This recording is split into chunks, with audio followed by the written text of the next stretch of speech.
လာရလဲကောင်းတယ်လို့ပဲပြန်မှုလန်းလေးကောင်းမှုပြင်ဆင်ပါကောင်းအောင်နေပါကောင်းအောင်ချင့်ပါကောင်းတာပြောလို့ကောင်းတာလုပ်ပါလောကကောင်းညွတ်တဲ့ဝရွက်ဆောင်က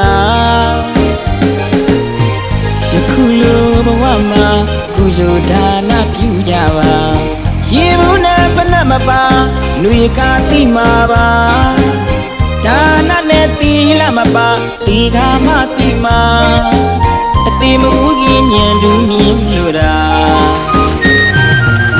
ပြန်ခီးတွားရိတ်ကာပြုလိုက်ကြပါတူတူငါ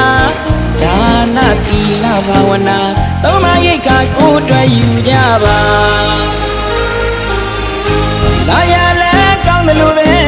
ပြန်မှုလန်းလေးကောင်းမှုပြင်ဆင်ပါကောင်းအောင်နေပါကောင်းအောင်ချင့်ပါကောင်းတာပြောလို့ကောင်းတာလုပ်ပါလောကကောင်းညွတ်တဲ့ဝရွက်ဆောင်က